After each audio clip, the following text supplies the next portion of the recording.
Hello, everybody, and welcome to the Prep Talk podcast hosted by myself, Pete Flips, and Nick Spiesdeck. Today, we have a very special guest in Jonah Hodges. He is a former professional athlete, spent some time in the NFL, and spent some time playing abroad as well. He now runs a very successful wholesale and brand direct business. He leverages both Amazon and Walmart to help his partners navigate the e-commerce world. So thank you for coming on, Jonah. We appreciate it. Yeah, thank you guys for having me. Excited to get after it. Absolutely. So really wanted to dive into kind of the origin story with Amazon, how you found Amazon, what that looked like, and how you've progressed a little bit from there. Yeah, so for me, my first account on Amazon was one I've had since 2010. So I've had it for extremely long time. Back then, it started as my mom's account. So I was underage, just in high school. And back then, I'd flip anything on eBay, Craigslist, and kind of fell upon Amazon. And it was used iPhones, used textbooks mainly back then. And the whole time it was kind of just a side hustle because I was an athlete and trying to play professional football. So I never really had time or focus or energy for a career or like a real job. My goal was always to play football, and it was great because the e-commerce thing on the side was like how I'd make some money when I needed it. My parents, I had a roof over my head, had everything I needed, but they'd never just hand me money. So anytime I wanted to buy something or anything of that nature, like football was not paying the bills. High school, college, no way.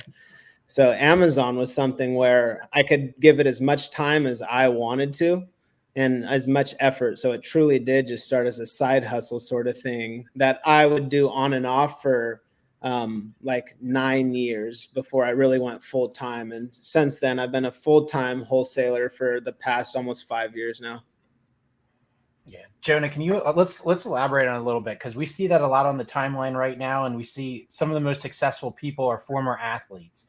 So can you just kind of go into what are some of the things or the commonalities from being a football player, being competitive, and how you've translated that into being a business owner? Yeah, just so many like similarities between athletics and entrepreneurship. And for somebody like myself, I didn't have a business background or many people in my life that were entrepreneurs. A lot of my family members were in the educational space, so they're teachers, coaches, stuff like that. And for me, entrepreneurship is like totally you versus you mentality, right? Like you want to get better. You see other people around you who are doing well, like you're pushing yourself. You don't get instant results, just like with athletics, right? So I had no problem with showing up to early workouts and stuff like that, where most people don't want to do that. And just like with athletics, it's the same with business. And that's something that I fell in love with and saw the similarities. And, I talk about it in my content, and you see so many more people because it's just drawing that crowd. And ultimately, like a lot of people coming out of college, you played college sports, you have a degree, but there's no set career path for you, or you have no idea what you want to do next. And so I kind of just naturally fell into entrepreneurship. It helped getting declined from a few jobs along the way as well, right? But I feel like I was meant to be an entrepreneur, and that's just like with my sports background as well. Yeah, that actually leads into something I wanted to bring up, which was I did see on the timeline that you, like, after playing football, you had applied for some entry level roles, kind of got hit in the face with the rejection, and now you're doing like you're running an awesome Amazon business. Can you speak a little bit to what that felt like in the moment and kind of how you leveraged that going forward from the rejection? Yeah, I think it was just a reality check of how little my degree meant to like an employer who's hiring, right? So you see when you go on Indeed, it's like they want the degree, but then they want 8 years of experience. And it's like, dude, I just came out of college. I don't have experience, but I have my degree. And I was applying to places, and really, it's $40,000, $50,000 a year jobs, and getting declined. And I felt like I just deserved more. At least having a degree and 4 years of college, I thought at least I would. And it was a reality check, just like the level of entry job that you're going to get just becomes more and more competitive the more people that go to college and get a degree. So I love it now because just being like on my own schedule and working for myself, part of it is just because I didn't have to go that route. So like forget the success with the business and everything like that, more just finding like a career path that I enjoy and that, can provide for the family was enough.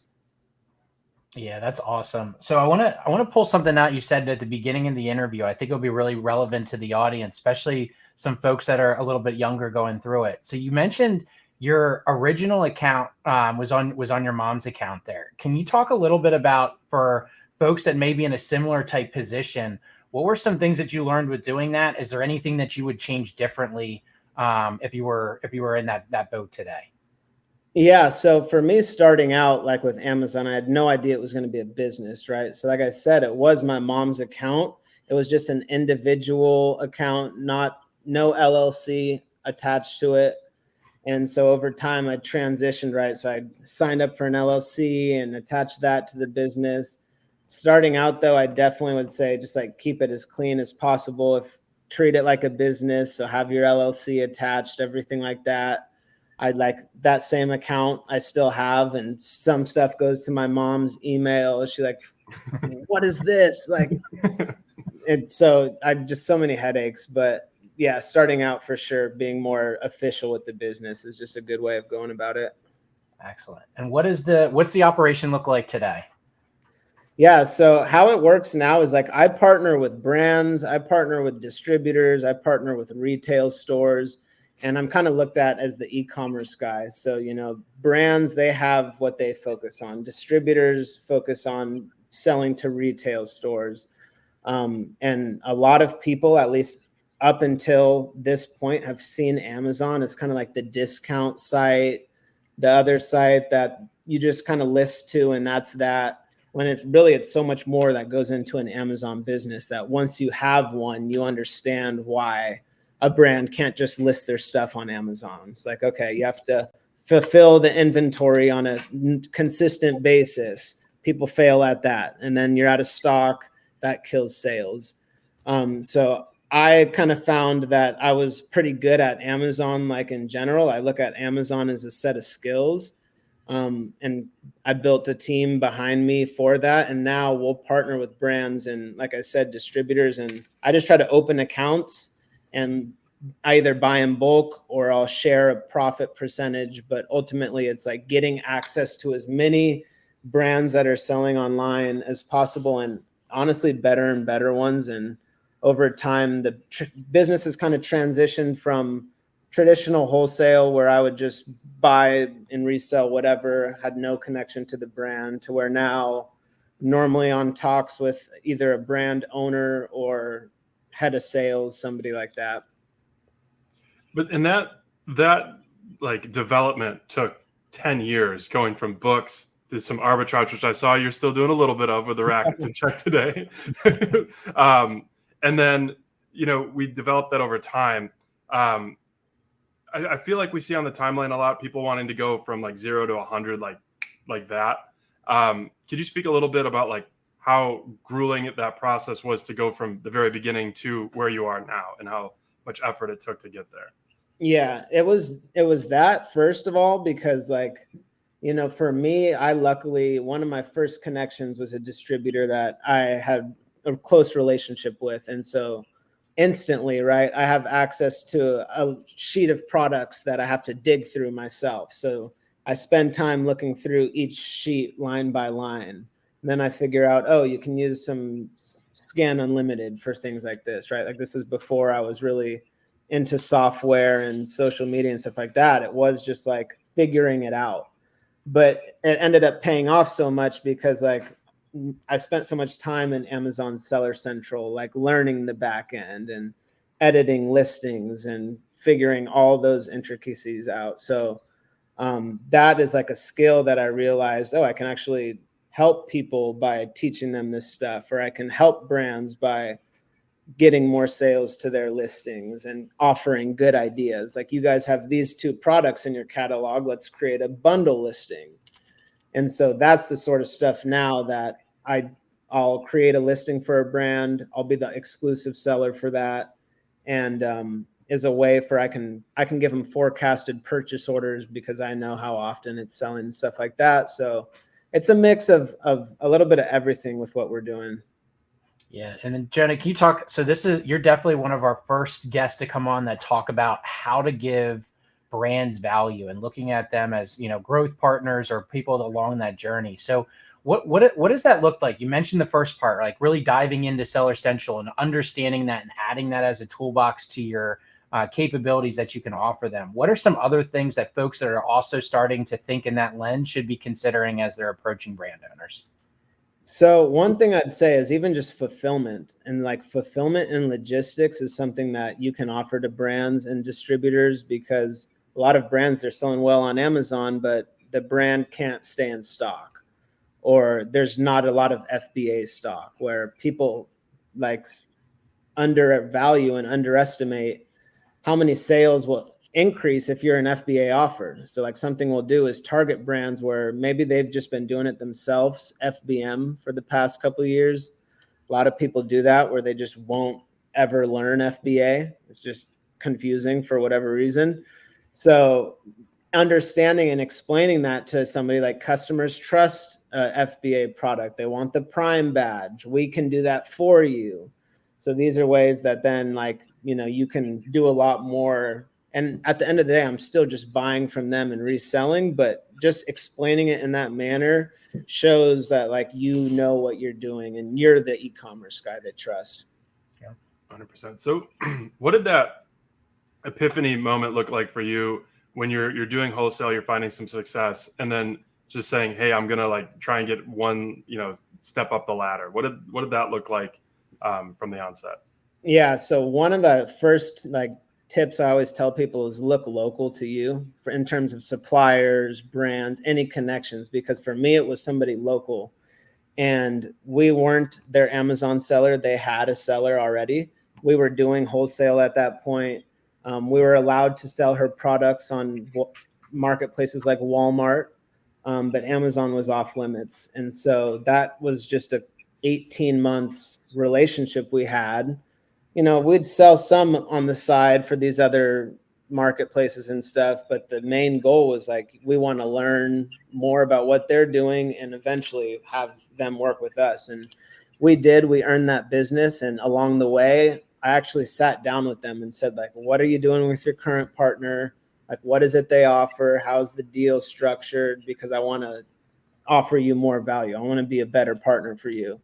And so for me, I always say if there's a local connection some way, or just even a face-to-face connection, that's an easy way for you to find a brand you can buy from.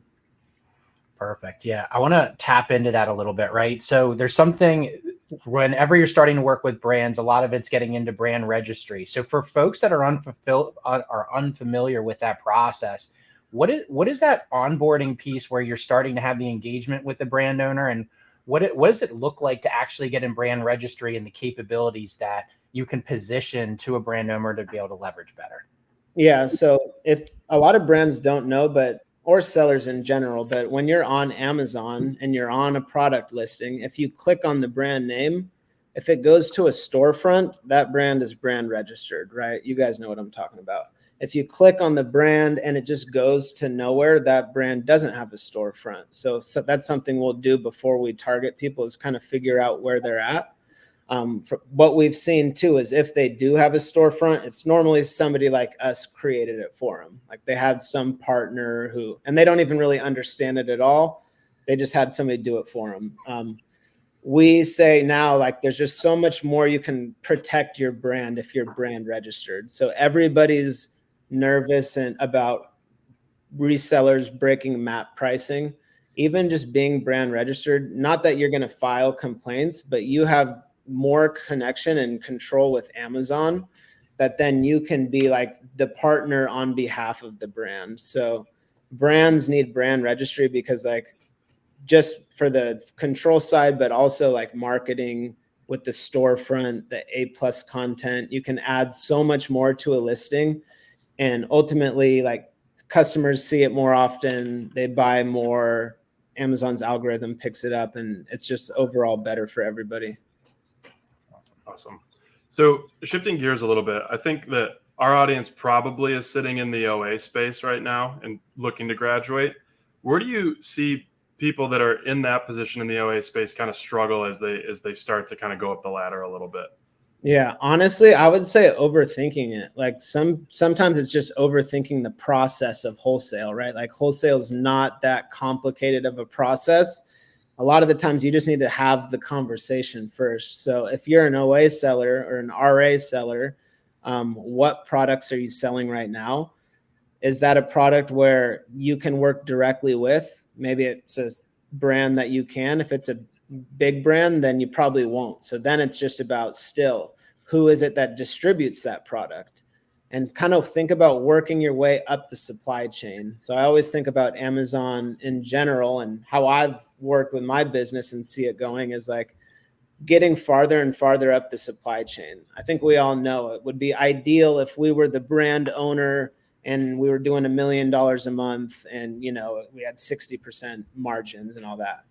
That's the best idea with Amazon, right? But if you can't have that, then you want to maybe have ownership in the brand. If you can't have that, maybe you partner with the brand. If you can't have that, well, then you buy from the brand. Okay, so now I'm like a distributor. I'm buying from the brand. If I can't do that, then I want to be the wholesaler who's buying from and just keeps going up the supply chain. So as an OA seller, it's like, who are the distributors who are distributing this product, and who are the brands? Can I contact them? Yeah, that's awesome. I think so. What you're demonstrating there is just the different levels of professionalism that there is in the Amazon space, and particularly just like the systematic thought process of how you went through. These are all the different ways that I can try to create a moat or be able to find a different way to provide value to the partners that essentially you're working with there. What are some other things that you've learned over the years that you kind of looked at and say, hey, these were key milestones where I understood a new aspect of the business, or now as you're scaling, there's a new set of problems to be able to solve. Can you kind of walk through some of those things for folks that are kind of starting to plan ahead as well? Yeah, I think just for planning ahead with wholesale, understanding that if you're not 100% authorized to sell a product, that every brand has a shelf life, and not that, you know, that could just mean that more sellers join and now it's not profitable, or that supplier doesn't have unlimited stock, so it dries up. So understand that if you can place yourself in the supply chain, like you become a valuable piece. And so for me, I do that by either going directly with the brand, or I'll find a retail store who I think, you know, they obviously have access to product, but they're not doing anything online, right? So that's one of my connections I have, is like I will partner with a retail store and split profit with them. And I get access to buy through them to their distributors, right? And you even find ways when you start working with different partners like this, like you can partner up and truly like source new brands and new connections. So being like just putting yourself in supply chain, I'd say. That's awesome. Awesome. So you mentioned an aspect of like, you know, scaling and your growth. I know that in the summer we had some account health issues. The OG account was under siege. Can you talk a little bit about what happened there, what you learned, and what positives may have come from it? Yeah, for sure. So got that same account I had since 2010, like almost 2,000 reviews. I'm buying product from tons of suppliers at this point now. Like I'm doing the brand direct stuff. I'm doing wholesale. I'm doing arbitrage. Like business is kind of everywhere. And we have a decent sized team of like virtual employees online as well. And it got to the point, you know, they're doing the sourcing. We have templates. We're contacting, blah, blah, blah. I see that we have this product. It looks good. I say, okay, place the order. And I look at the listing. There's 10 sellers. There's no brand on it. One image, you know, one of those things where it just looked like a great product. Mm-hmm. The margin was so good. Like that should have been the red flag alone for me. Like it was just one of those things that you just overlook it. And so we probably sold $5,000 revenue worth of this product, like 100 units. It was very minimal. And with wholesale too, you're going to get contacted by brands that tell you, you know, don't sell our product. That's kind of just Amazon in general. But I never got any of those. I just opened my account one day and it's on the account health, counterfeit with a test buy. So what that means is the brand bought the product from us. They claimed it was counterfeit, and now it's up to us to prove otherwise. So I upload the distributor's invoice. Amazon declines it. I upload it, decline it, right? So I go back to the guy. He's kind of just like, it is what it is. I'm like, so you don't have any other invoice? Like, I know that you are not buying this direct. Just give me an invoice to like your next guy. And it ends up like a lot of back and forth. We don't really go anywhere. The guy ends up kind of just disappearing. And you look him up online and it's like, there's no Google Maps, like images of a distributor or, you know, a warehouse, anything like that. And so it comes down to just our word versus the brand's word. And ultimately, like, we lost the account over it. So basically with that, it was shut down for 6 months. No idea what, but for 6 months back and forth with Amazon, I'm opening cases. I'm contacting the brand. So they're asking me to contact the brand. The brand I was in contact with a lot. We actually had a legal team helping us, but they said they will not retract the complaint. That's kind of their policy. A lot of brands I've seen policy is if they file a complaint, they won't retract it. And with many accounts and problems like this, it's normally fine even if you have an IP complaint on your account, you're not going to get shut down. But mine was counterfeit with a test buy, so I was basically just done at that point. Lost it for 6 months, opened the account one day, and we're back active selling. I think partially because number one, we're under loan. So we had a decent sized balance with Amazon, but we also had a decent sized loan with them. So it was like, okay, our balance is going to pay off the loan. We have inventory just locked up that's not selling, you know, but we still have this loan. So now they sell through it all and it's paying off the loan. So it's been good so far because we're making sales every day. It's going towards our loan. But honestly, we didn't have any sort of like email from Amazon saying success, like you're back activated. It was just like reactivated somehow. So that's basically as far as it goes so far. So one thing that you never would know it on the timeline and how you interact, just the level of professionalism and the composure there, right? So I can imagine that's something that the human side of that. Can you just kind of talk a little bit about like how you handled that adversity? What were the things that you were thinking about to say, like, this is how I'm going to get through this? Yeah, for me, I have partners in this business, and I say that because that helped me through those times. So like with business, when you have partners, the wins are even better if you do it alone, and the losses are even better because like now you have your boys that you got to figure out how we're going to get out of this, right? So our mentality the whole time, and that was something my wife mentioned too. She's like, I'm just so surprised none of you guys turned on each other, because it was just the bottom of the barrel. And that's when we like came together and figured out like, we're going to figure it out, dude. Because like when you have massive debt, your account is shut down. Like it's not a good place to be at. And obviously for me, it was kind of like a sink or swim sort of moment, or at least mindset wise. That's how I look at it. You know, like I don't know how it's going to go. But just being confident and understanding like life has seasons too. Like if we can get through this, which we did, so took 5-6 months, but overcame it. And I know one day it's already becoming that like close to them, but it's going to be a good story one day, and just like getting through it all, you know? So what sort of adjustments did you then make kind of on like the operational side to just make sure that like that didn't happen? Maybe had your bet. How did you kind of go about that from a tactical Yeah, so we were already doing like majority brand direct at this point, still probably like 30-40% wholesale, just buying any good deals we came across, you know. That was kind of an eye-opener for us, at least at the time too, like I've had multiple Amazon accounts. Number one, it was like, this isn't fair to my brands I work with. Like I have direct relationships with brands, and instantly when the account shut down and I can't place orders, they're like, hey, what's going on? Like you've been placing these consistent POs all the time, and now I can't place POs because like I got credit card bills due, loan payments. So I've heard of this happening to sellers, and they lose their exclusive deals over it, and they lose their partnerships.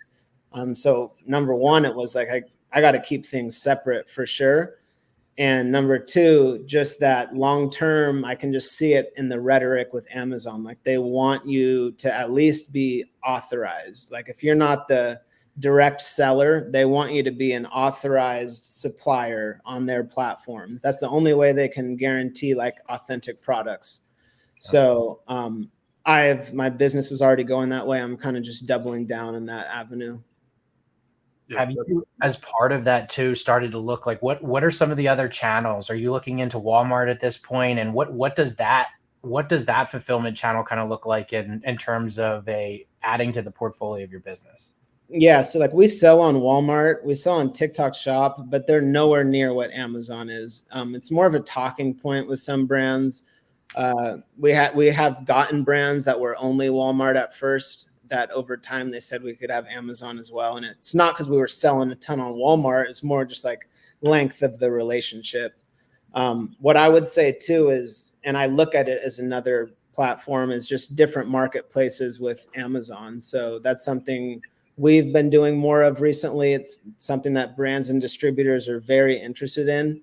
So just being able to distribute products to other countries, Amazon Canada, Amazon Mexico. We signed up with a company called Frisbee to get our NRI, just our importer number for Canada. So now we're able to do like FBA shipments in Canada. So we're exporting some brands as well. So just trying to be more like diverse as a company, so that if for some reason, the US is great, but if I can also bring value by growing your sales from 0 to something in Mexico, like that's a case study, that's a win, that's a story I can tell somebody. Absolutely. Yeah. It feels like just uncovering all of these different opportunities. I see a lot of OA sellers that are like, I only will sell in the US because maybe they haven't dug into the numbers of understanding all the fees and such that are different with the different marketplaces. But no, I mean, that's really cool to hear that you're kind of on that forefront. As we sort of wrap up here, we like to end with just kind of like an open forum. Is there anything that you feel like maybe hasn't gotten the right amount of attention that you'd like to kind of share with the audience? Man, I think like there's so many things we could go into. For your audience specific, I would say I think a lot of people look at Amazon, and it's partially probably us as content creators, our fault, but like as niched businesses, right? It's like, this is the RA group, this is the OA group, this is the wholesalers, the private labelers. But like my whole thing is I've just tried to learn as many skill sets of Amazon as possible, because there's so many different avenues for finding product to sell, right? So like, sure, you're the OA guy, but if you're at a party and you're talking to someone who owns a grocery company or a retail store, like there's certain ways that you can find like, oh, that guy is kind of in the same field as me. And so like now I'm known as the e-commerce guy, but like 98% of my sales are Amazon, right? So I just would never introduce myself as like I'm an Amazon seller. It's like I zoom out, but then like the more you dig into it, like that can be what your specialty is. So now when I have conversations with people, I'm like the Amazon e-commerce guy. So I would just say, think of yourself as like, Amazon, which is a massive marketplace, be the e-commerce guy and be open to finding product anywhere, because suppliers are everywhere. Yeah, I think that Amazon presents you with a great opportunity to start becoming the e-commerce guy. Mm-hmm. It may feel like you're just the Amazon guy when you start, but just continuously be growing. And just Amazon in general too, right? Like that's for me as well. It's like this is how I got my foot in business. I know one day it might be a totally different venture. So it can take you anywhere. Yep, 100%. Well, really appreciate you coming on. It's been a good conversation. To everybody that's listening, drop Jonah a follow. He's very, very entertaining on the timeline. We appreciate all of his content because I learn something every time I be on there. So, yeah, thank you again. Yeah, thank you guys, man. Appreciate it, you having me.